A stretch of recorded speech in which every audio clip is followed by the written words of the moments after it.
ফেনী সীমান্তে বেড়েছে মাদক কারবারিদের তৎপরতা। আইন শৃঙ্খলা বাহিনীর চোখ ফাঁকি দিয়ে দেশে ঢুকছে মাদক, আর তা ছড়িয়ে পড়ছে সারা দেশে। বিজিবির অভিযানে কিছু মাদক ধরা পড়লেও ধরা ছোঁয়ার বাইরে থেকে যাচ্ছে কারবারিরা। ফেনী রিপোর্টার জমির বেগের পাঠানো তথ্য ছবি নিয়ে ডেস্ক রিপোর্ট। ফেনীর ছাগলনাইয়ার সীমান্তবর্তী এলাকা এটি। এলাকার মানুষ যখন ঘুমে বিভোর তখন তৎপরতা বাড়ে মাদক চোরা কারবারিদের। বিজিবির কাছে আগে থেকে মাদক পাচারের তথ্য ছিল, তাই এমন ওত পেতে থাকা। ভারতীয় সীমান্ত দিয়ে মাথায় করে মাদক নিয়ে আসছেন দুজন মাদক কারবারি। ওত পেতে থাকা বিজিবি সদস্যরা বাঁশি বাজিয়ে তাদের থামার ইঙ্গিত দেয়, কিন্তু বিজিবির উপস্থিতি টের পেয়ে উল্টো পথে পালিয়ে যায় তারা।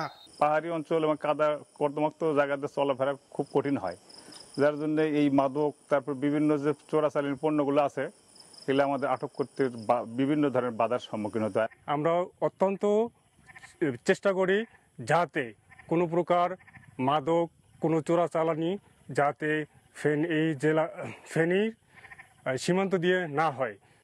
শুধু ছাগলনাইয়া নয়, জেলার ফুলগাজী ও পশুরাম সীমান্ত এলাকাতেও চোরাচালান বেড়েছে আশঙ্কাজনক হারে। বিজিবির দেওয়া তথ্য মতে শুধু ফেনীর বিভিন্ন সীমান্ত দিয়ে গত এক বছরে প্রায় 6,13,14,800 টাকার মাদকদ্রব্য জব্দ করা হয়েছে। সবচেয়ে বেশি জব্দ করা হয় নেশা জাতীয় ট্যাবলেট। মাদক বহনকারীরা বিভিন্ন অভিযানে ধরা পড়লেও ধরাছোঁয়ার বাইরে থেকে যাচ্ছে মূল হোতারা।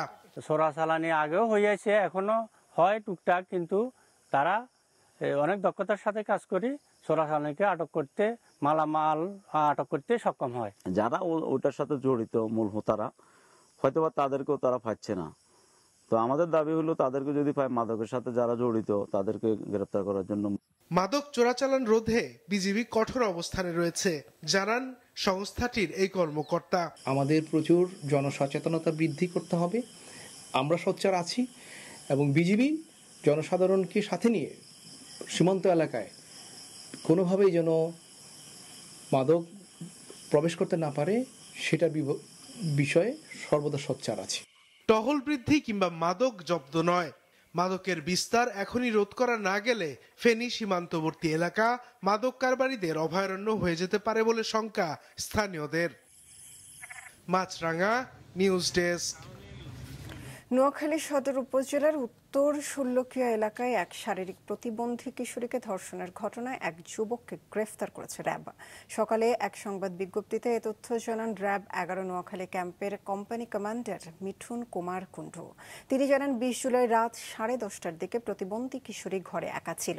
এ সময় রাশেদ ঘরে ঢুকে তাকে ধর্ষণ করে। এই ঘটনায় সুধারাম মডেল থানায় মামলা হয়েছে। গত বুধবারে রাতে চর ষোল্লকিয়া এলাকায় হানিফ চেয়ারম্যান বাজারের আলাউদ্দিনের দোকানের সামনে অভিযান চালিয়ে রাশেদকে গ্রেফতার করে পুলিশ। তার বিরুদ্ধে আইনানুগ ব্যবস্থা গ্রহণের জন্য সুধারাম থানায় হস্তান্তর করা হয়েছে। এদিকে দিনাজপুরের বিরামপুরে এক কলেজ ছাত্রীকে ধর্ষণ চেষ্টার অভিযোগে মোহাম্মদ আবদুল্লাহ নামে এক ছাত্রদল নেতার নামে মামলা করেছেন ভুক্তভোগীর বাবা। তবে অভিযুক্ত পলাতক বলে জানান বিরামপুর থানার ওসি।